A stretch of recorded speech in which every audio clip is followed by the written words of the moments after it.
দলৰ কংগ্ৰেছ দলৰ বিধায়িনী দলৰ মই নেতা আৰু আমাৰ উপনেতা উপদলপতি ৰকিবুল হুছেইন ডাঙৰীয়া আমি দুইজনেই যোৱা 24 তাৰিখে দিনৰ ভাগতেই ইয়াত এজন মানুহক অসম আৰক্ষীয়ে আনি দিনৰ গুলীয়াই হত্যা কৰিছে, যিটো কোৱা হয় এক্সট্ৰা জুডিচিয়েল কিলিং। তেওঁক প্ৰথম ক'লে তেওঁ ডকাইত আৰু দ্বিতীয়তে তেওঁৰ নাম ক'লে এটা, পৰৱৰ্তী সময়ত সেই নামো বদলি হৈছে।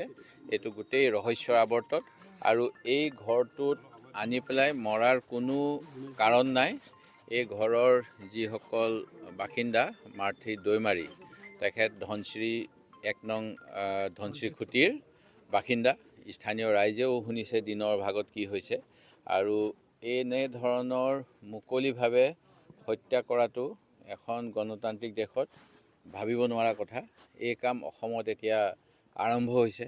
আগত এটা সময়ত গুপ্ত হত্যা হৈছিল, এতিয়া দিন দুপৰতে এনেকৈ আৰক্ষী প্ৰশাসনৰ দ্বাৰা মুক্ত হত্যা হোৱাটো আমি কংগ্ৰেছ দলে ইয়াৰ তীব্ৰ প্ৰতিবাদ কৰিছোঁ আৰু এই ঘটনাখিনি ৰহস্যৰ আৱৰ্তত কিয় হ'ল কি নহ'ল, গুৱাহাটী উচ্চ ন্যায়ালয়ত এজন অধিবক্তাই অসমত এক্সট্ৰা জুডিচিয়েল কিলিং হয় বুলি এটা PIL কৰিছিলে।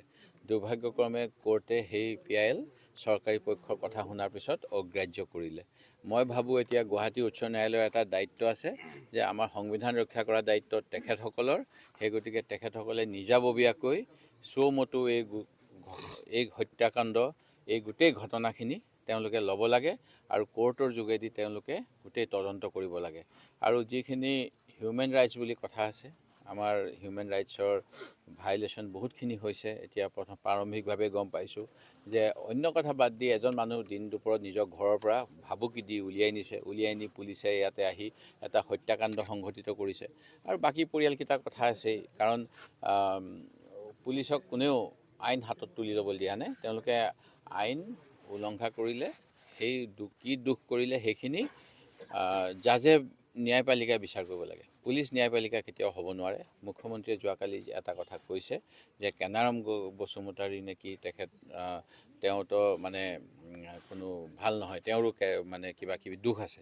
এই কথাখিনি বিচাৰ কৰিব ন্যায়ালয়ত বহুত বিচাৰ হ'বলগীয়া।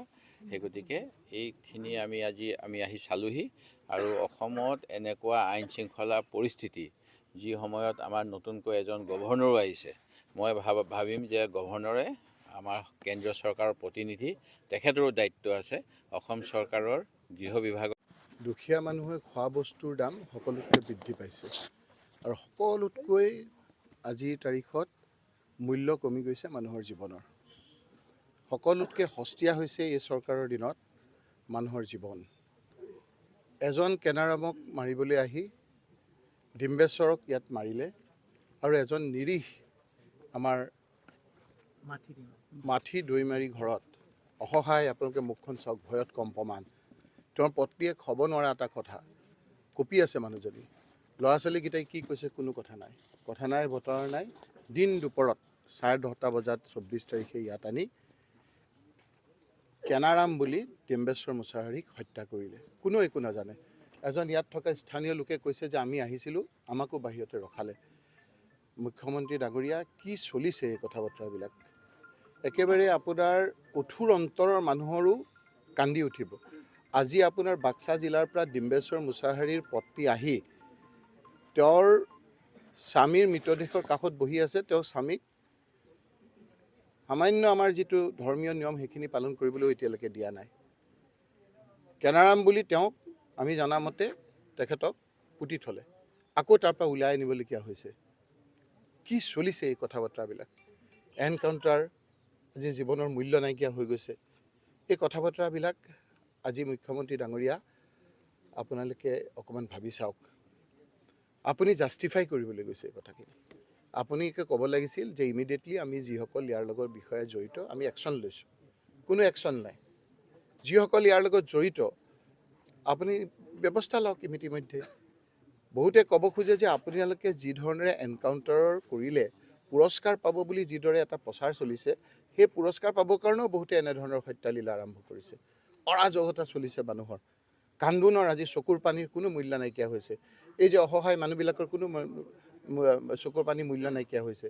সেই যে ডিম্বেশ্বৰৰ যে মা পত্নী আহি ইয়াত কান্দি আছে, তাৰ চকুৰ পানীৰ কোনো মূল্য নাই। তেওঁ ল'ৰাটোৱে যে পৰীক্ষা দিব, নিজৰ ল'ৰাটোৱে যদি পৰীক্ষা দিয়া সময়ত নিজৰ বাপেকক লোকৰ এটা ঘৰত আহি মাৰি দিলেহেঁতেন, কেনেকুৱা লাগিলেহেঁতেন। এই কথা বতৰাবিলাক আজি অমানৱীয় হৈছে। সেইকাৰণে আমাৰ দলপতি ডাঙৰীয়াই কৈছে যে মানৱ অধিকাৰতো আমি এই কথাবিলাক চাব লাগে।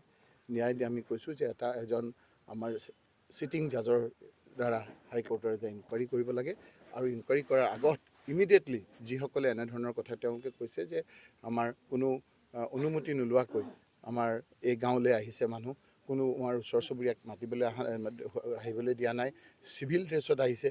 কোননো সেই পুলিচ, এজন দুজনৰ নাম তেওঁলোকে চিনি